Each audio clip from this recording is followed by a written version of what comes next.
So when they go to a store like IKEA, they're looking for a bit of a treasure hunt. What it wants to be is what gets measured gets done. The reality is what gets measured gets gained. What I'm writing is a book about complexity, but I'm looking at it as a way that explains success. From Orion X, this is the Marketing Podcast. Marketing has transformed in significant ways. More technology, more data, more social, more blending of arts and sciences, more integrated with every other function, and ultimately more critical to the organization. Join Shaheen Khan and Doug Garnett as they discuss news and happenings in the world of marketing, from the boardroom to customer programs. Hello, everyone. Marketing Podcast, episode number 33. Shaheen Khan here with Doug Garnett. How are you, Doug? I'm doing well. Happy beginning of fall. Yes, I can count on a calendar check, so we are reminded of where we are in the year. Yep. So let's do it. It's been a few weeks. What is in the cartoon of the week? The cartoon of the week, we are going to return to the marketunist who we've visited about before, a guy named Tom Fishburne. Look him up on Twitter. And in this cartoon of the week, we have a father with a book in his hands who's sitting by the bedside of a child who has a little stuffed animal beside her in the bed. And the father says, okay, on a scale of 0 to 10, how likely are you to recommend me to a friend or colleague? And we have hit full invasion of Net Promoter Score, or NPS, for those of you who prefer initials. Excellent. So where do you even start with this? Well, I think for some people, let's start with the basics, which is what is NPS? So in 2003, this guy suggested a simple way to calculate one number that a company can use to say, are we going to grow or not? And that was his theory. And then he called This was a certain Harvard Business Review article. Yeah, it was the guy's name was Fred Reichheld. And it very quickly got picked up by companies because Reichheld insisted that if your Net Promoter Score was good, it meant you were going to grow. In fact, there's no evidence of that. I mean, we'll get into more of that as we go, but it became very popular. I think partly because it's so easy. All the company needs to do is send out a survey or have a survey ask, how likely are you to recommend me to a friend or colleague, and do it on an 11-point scale from 0 to 10. Now, what actually happens to calculate a Net Promoter Score is important to understand, which is you have these 11 scores. It groups them into 3 categories. A 9 or a 10 are called promoters, hence Net Promoter Score. You want to see how well you're doing with promoters, apparently.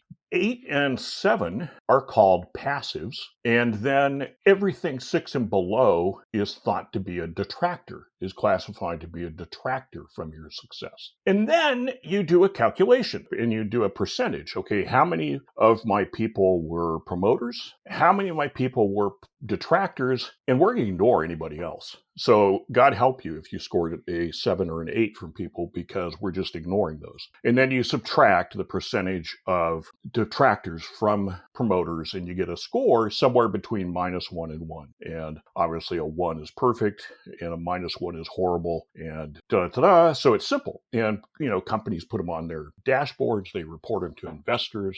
They're kind of have become heavily overused, but that's what a Net Promoter Score is. So the theory is that if you're a 9 or a 10, maybe you will in fact recommend, but below that, you're just not going to recommend. If you're 8 and 7, you're neutral, so we just ignore you. And if you're 6 and below, then you not only are not going to recommend, you're probably not going to respond positively, right? Yeah. Now, Fishburne's cartoon is about how invasive these have come. I mean, every time I go to AT&T, I don't care if I walk in the store and I ask a question or look up my account, I get a text from them that says, how likely are you to refer us to a friend or recommend us to a friend? And I ignore them, every one of them. I ignore them in great detail. I wrote a blog post years ago about, would you stop sending these to me because it pisses me off? And there's an excellent article we're going to talk about a little bit here by Jared Spool. And he observes that people get fatigued. We're all tired of these. How many times can I get this same dang survey? And, it seems like every company is battering at our door is saying, how much do you like us? How much do you like us? Will you recommend us to a friend?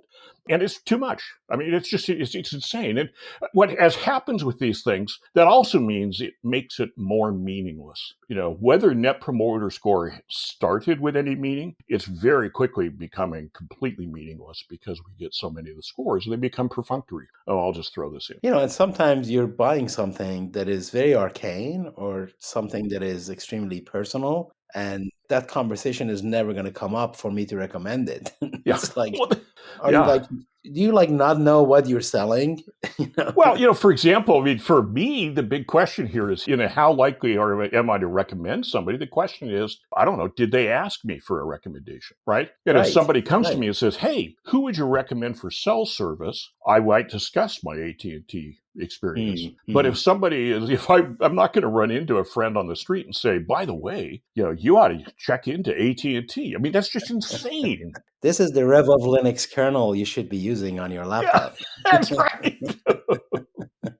I will admit, though, in the obscurity of obscurities, I do have a brand of screws that I like to use when I build things. But, we all have our things, and that's mine. So. Well, tool sets are absolutely a matter of religious issues, right? You and I were talking at the pre-show. One of the big problems here, though, is this is what companies think they mean.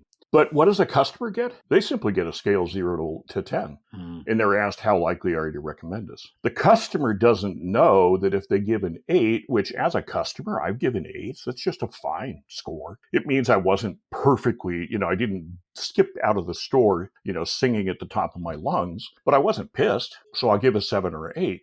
Well, that's considered not very good. And companies have used these in a bunch of very dysfunctional ways. Yeah. I know a lot of retail operations punish employees for anything below an 8. They're watching the scores. Anything below an 8 or below, the store manager gets a call from corporate that says, you've got a problem and you better fix it. For an 8 out of 10. There are customers, like some teachers, who just won't do more than 8. Yeah. Like nothing gets more than an 8. An 8 is a perfect score for them. So you really need to understand that and say, well, if so-and-so says 8, that's really very good. Yeah. And if this other person says 8, okay, maybe that doesn't mean anything.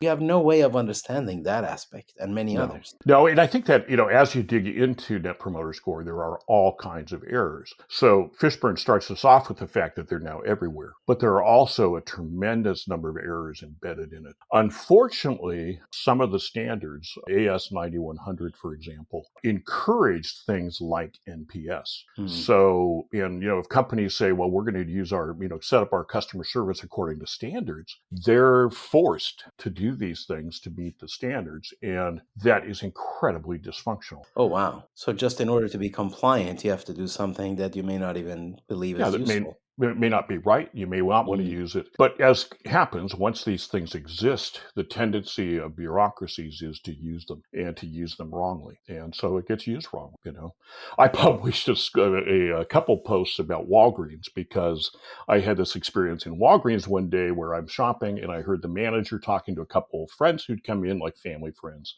And he said, oh, could you rate our store? And pointed out where the link to the survey was. And then he said, and it has to be a 9 or above. Now, of course, the minute he says something like that, does that survey have any validity? No. It completely invalidates the data. But I don't blame the manager because what that is evidence of is mismanagement at corporate, that somebody is abusing the fact that this data exists and, punching. So I published a blog post. I got so many comments back from people who say, oh, yeah, and here's my bad experience as a retail rep. I talk with my students about it. They're all tortured by the presence of the Net Promoter Score. It's more of a catastrophe than businesses know. I think businesses think they're doing something smart and savvy and not seeing the incredible dysfunction that they're foisting on, especially on frontline people, the people they need to do the right thing with customers. Now, we all know that all systems shall be gamed. Yes. So there are several ways of gaming the system here too, no doubt. Yeah, actually, this article by Jared Spool, I highly recommend. Look him up on Twitter. He talks a lot about user experience and has an excellent article about this. And he noted quite a few ways to game it. So, for example, if you don't ask for it until right after somebody does something positive, like purchase a product, you always get higher scores.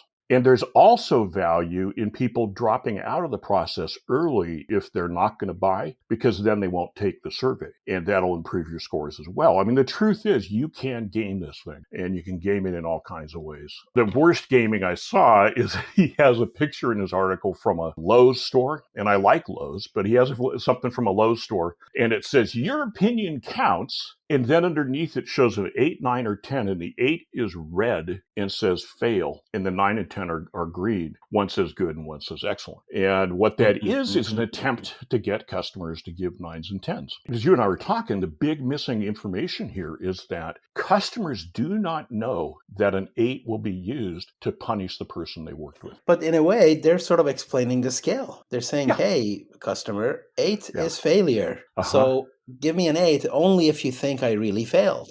Right, which of course makes it a 3-point scale, but we'll ignore that, for the moment. But yes, but also you can't say excellent, good, fail. There's got to be something in the middle where yeah, you would think so. But companies don't want to work that way. My vision is that it goes over so well in the boardroom for the CEO to say, we're demanding perfect scores in customer service, and everybody nods their head and says, oh yeah, that's a really smart, really good thing, until you look at the details and say, well, what does that mean? Well, it means that we're punishing anybody who gets an 8 or below. Wait a minute, you're doing what? That's just it's insane. So I think obviously tracking customer satisfaction and customer loyalty are good things. Yes. So that part, check, right? Yeah. The part that this seems to fail at, like many other things in the marketing world, is how you measure it and how do you take into account all the salient points that actually help you make things better. And this is really not concerned with making things better. No, it's not really. That's really a major flaw in it. Yeah, at best, these surveys will have a quick follow-up question that says, why do you say that?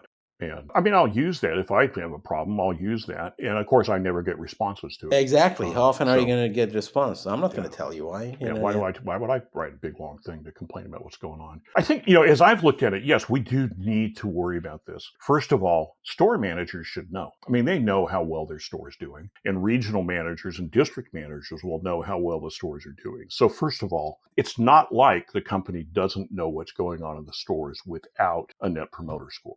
So I think, it's kind of a silly idea that if it's not measured, well, what's the old thing? If it's not measured, it can't be managed, which is not true. The truth is, if it's measured, we tend to over-manage it, and we ignore and fail to manage those things that don't have a measurement floating around. Yeah, and those are the things that are most critical, is the things that aren't measured. What it wants to be is what gets measured gets done, as they say. The reality is what gets measured gets gamed.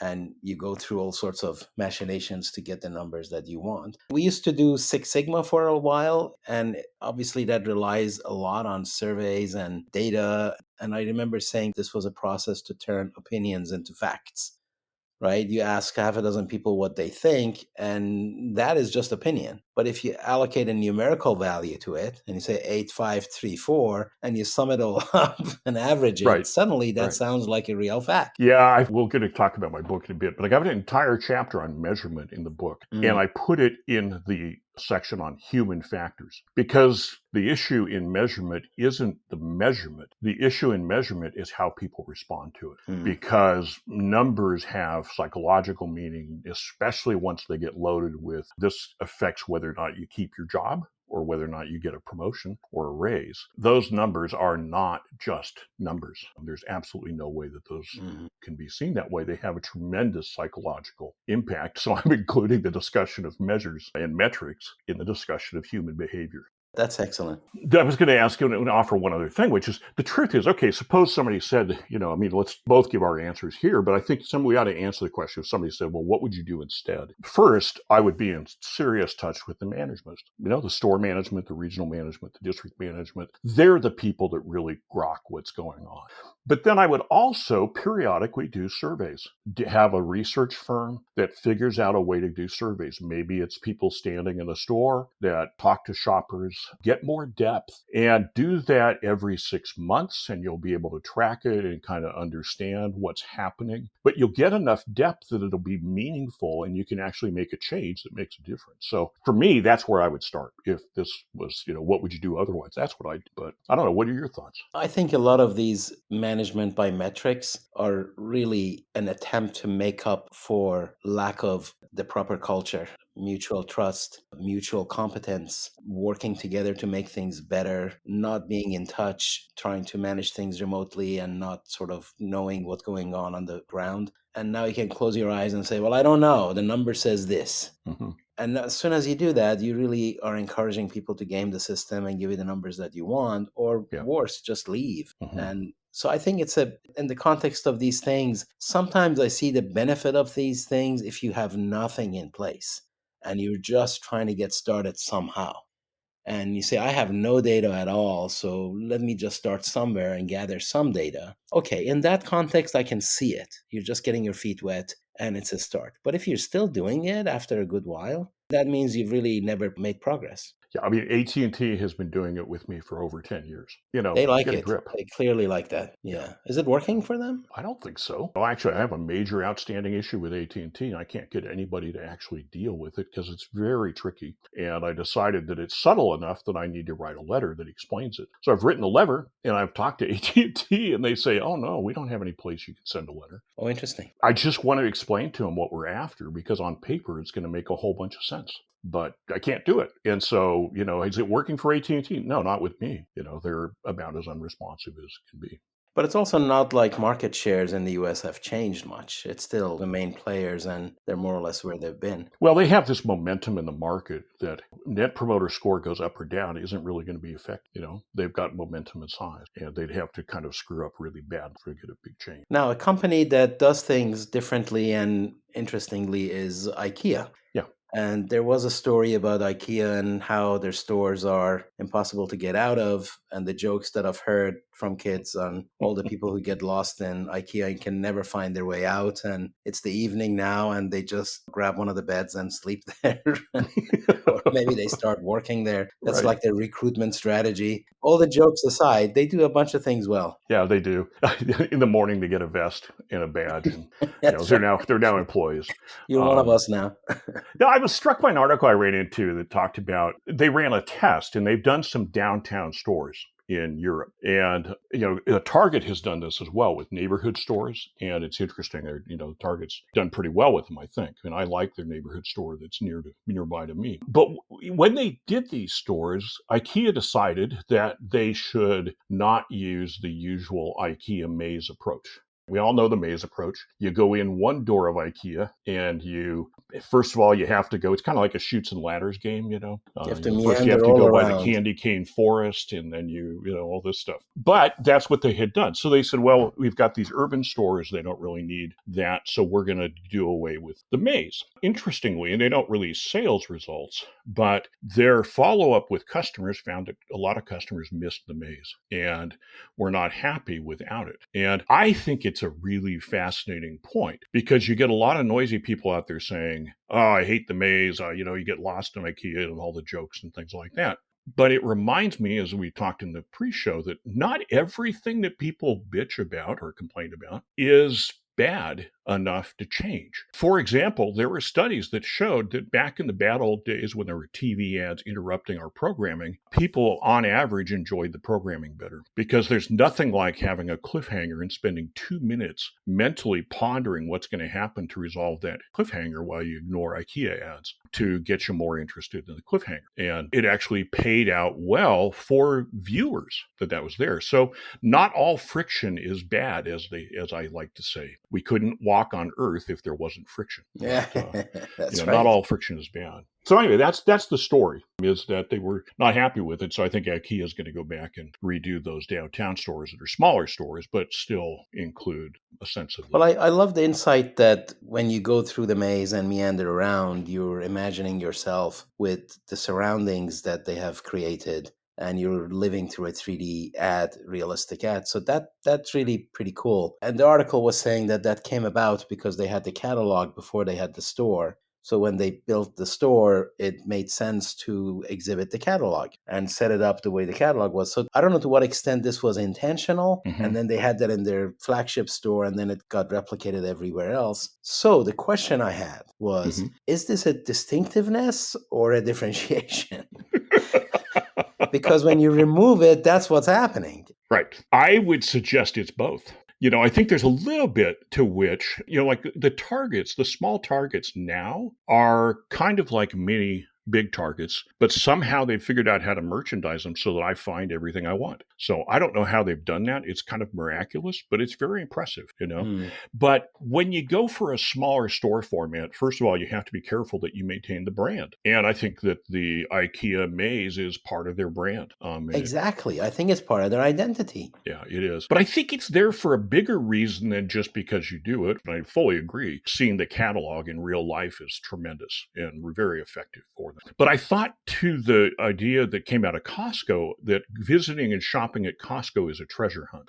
And I think that there's a really important perception in there, or truth in there for customers. Customers like treasure hunts. They like to discover things. They have an innate curiosity. They don't necessarily just want to go into the store, find what they want and leave. That's a convenience store. And we have plenty of 7-Elevens around, So when they go to a store like IKEA, they're looking for a bit of a treasure hunt. You never know what you might find. And maybe you come out of IKEA with stuff you didn't necessarily think you were going to come out, but you discovered it. All the time, because you never know you even needed it. And you're absolutely right. How valuable is it for the customer to say, look what I found? Mm-hmm. Yeah. It's a tremendous benefit. I've even seen it in Ross Dress for Less, which is not my store, but I've been in there with my wife. And I was watching, because I wasn't shopping, but I was watching people shop.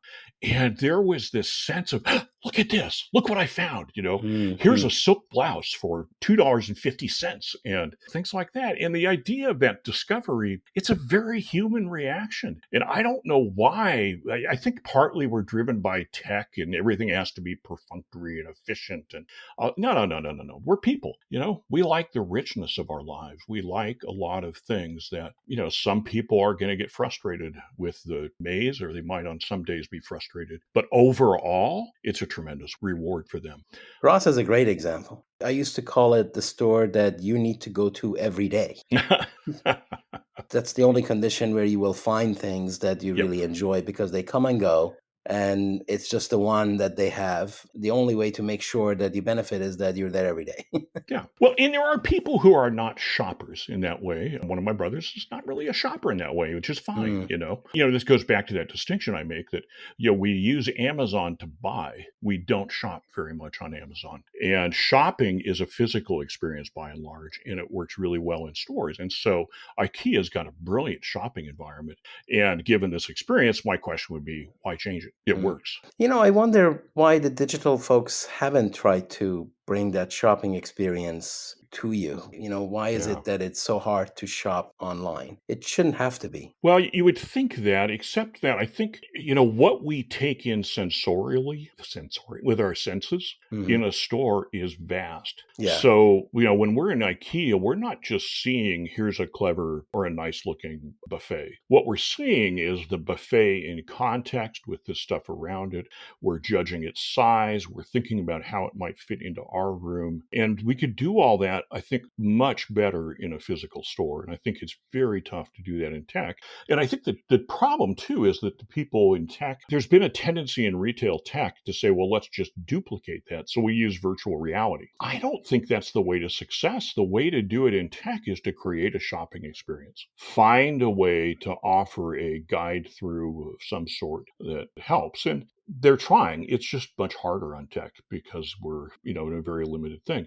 I don't know. You remember Edward Tufte, the guy that talked about visualizing things? Yeah, I went to one of his presentations at one point, and he compared the dot density of a piece of paper, an 8.5 by 11 sheet of paper, with the dot density of a computer screen, and the computer loses. So the amount of information at the time that you could get across, you had a very limited ability to get stuff across on, more limited than a lot of the people that are pure digital folks will acknowledge. The limitations of digital. Well, maybe the Apple Vision Pro will fix that, and we will just... It's going to solve it all. It's going to, plus AI.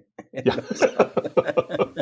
But the online guys could start with better search. Yeah. That would Yeah. really help with the shopping experience, because right now, as you know, when you search, you're not getting what you ask for yet. No, they've made progress over the last, 15 years, but it's slow. And I don't know why there isn't more exploration of new ways to do it. But, it seems like there's become one standard. This is the way everybody does it. Mhm. That's what we get. So you mentioned how some of these processes miss the richness of Hmm. the reality. And that reminds me of your book again, Yeah. which we alluded to last time. Hmm. Let's talk a little bit about that. Okay. Yeah, and let me back up slightly. I ran into complexity years ago. Well, actually, I first ran into complexity in college back in the 1980s, early 80s, with a math professor who'd been doing some work at Los Alamos National Lab. And that's where I first encountered it. And then it kind of was part of my life, but I didn't connect it a lot with the field of complexity. I picked up a lot of lessons from it. Then a few years ago, I was reading a book by Rick Nason about it, and it all clicked. And I thought, oh, wait a minute, this is that view of the world that I have, that I cannot find this view in business books.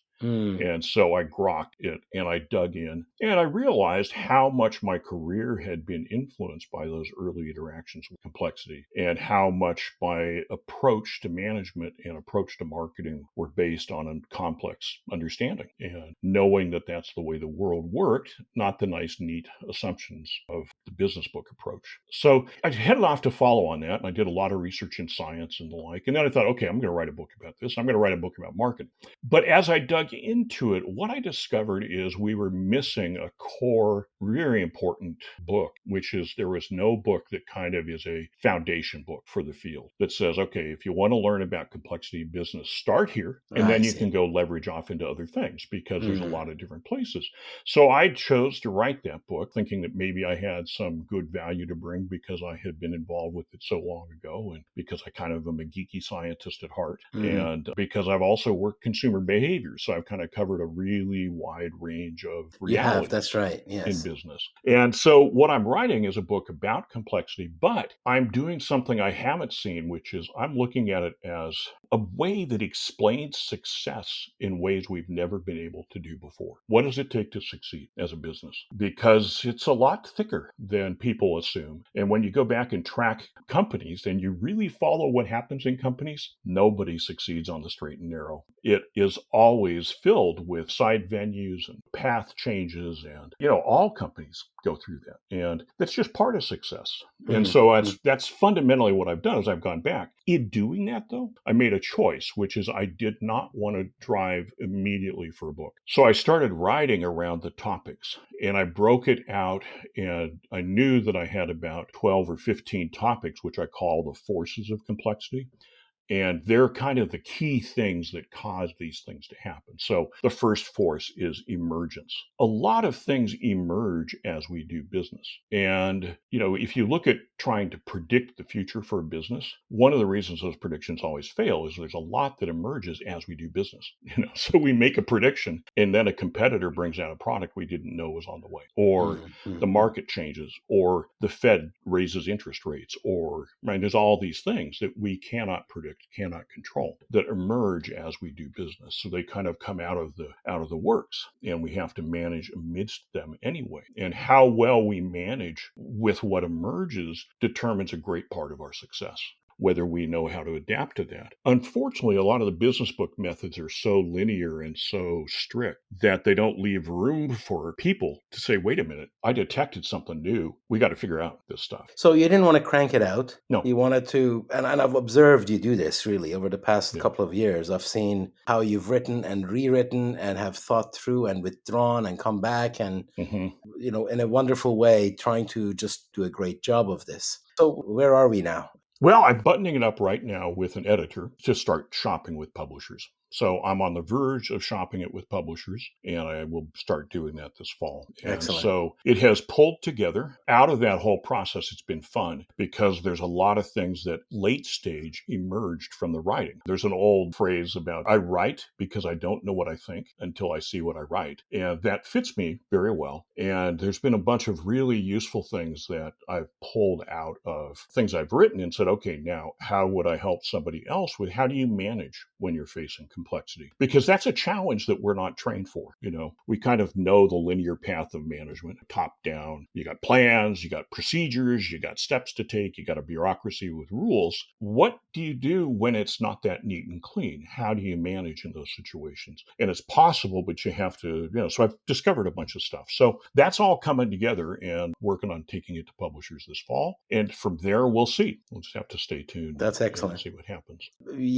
Part of my job is all the supercomputing and, mathematically intense computations like we both used to do years ago. So, one of my sayings is that life is a series of three-dimensional partial differential equations that we linearize and turn into linear algebra so we can solve them. So I feel some of that must be true in management as well, that you get something complex, you have a model that explains it or at least approximates it, but you understand the model and how it mimics, and then you take it from there and to simplify it so you can put your mind around it. Well, and that's what happens. You have to simplify somehow. You have to have models that you'll play with and things like that. You need metaphors for what does it mean to manage when you're in the midst of complexity. And that's some of the stuff I've been working with. And especially I think that, this challenge of the linearizing is really, that actually in science is one of the challenges they've found, is that there are some things that don't linearize well. Right. And then the problem is, what do you do? And linearizing is a type of reduction. And when it works, it's brilliant.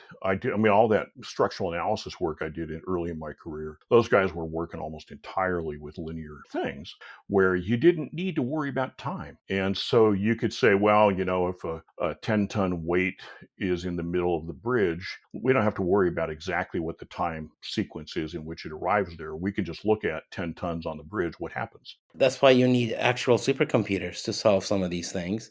So maybe the logical equivalent is that you need super managers to manage these things. You do. What happens, though, is that, we have a structure that's been come up with in complexity, which is to say there's complicated and complex, and that they're different. Mm-hmm. And the complicated is the world of bureaucracy. So the bureaucracy sees a problem and starts creating rules to solve that problem.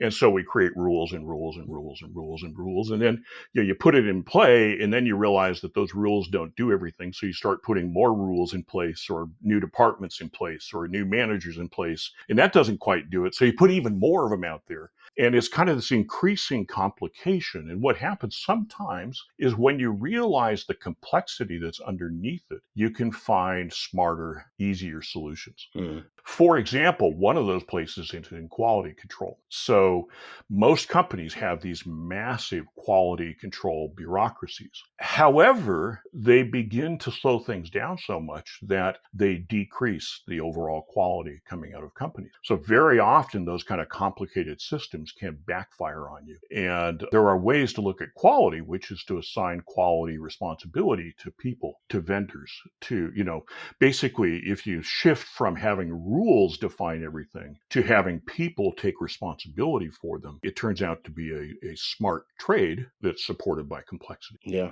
Well, I don't know. This is a pretty heavy conversation to end the episode with, but maybe that's what we have to do. Yeah, I guess so. I was trying to find an appropriate joke, but I haven't found it yet. But, complexity by definition is complex. Yeah. Well, actually, okay, here, I'll connect it back for us. So here, we'll end with connecting it back. I think that actually the IKEA pathway through the maze is an incredibly savvy, complex solution because it allows all kinds of things to be assumed by the customers going through. By saying, all right, we're just going to replicate the catalog essentially around the store, then customers are making their choices about what they want to pay attention to, what they're going to watch. Instead of, a lot of merchandising says, well, we want people to walk in and see this first and then see that and then see that. And that's kind of that rules-based complicated solution. At IKEA, they create a world. As people, we're really good at sorting through that kind of stuff. And so they rely on people's natural ability to do that. And it's a savvy solution that works very well for them. So I think in that sense, they could have made it far more complex and failed, but they figured this approach out because they do have a problem. They offer so many goods. How do you stock them? It's tough. They do a great job. All right. So thank you. Really looking forward to this book that you're writing. And if you want to bring some excerpts of it here for us to discuss, us, All right. please do, and let's do that next time. All right, will do. Thank you, everybody, for being with us. Really appreciate it. Look forward to the next one. Take care. Thank you, Doug. That's it for this episode of the Marketing Podcast. Every episode is posted on orionx.net and shared on social media. Use the comments section or tweet us with any questions or to propose topics. If you like the show, rate and review it on Apple Podcasts or wherever you listen. The Marketing Podcast is a production of Orion X. Thank you for listening.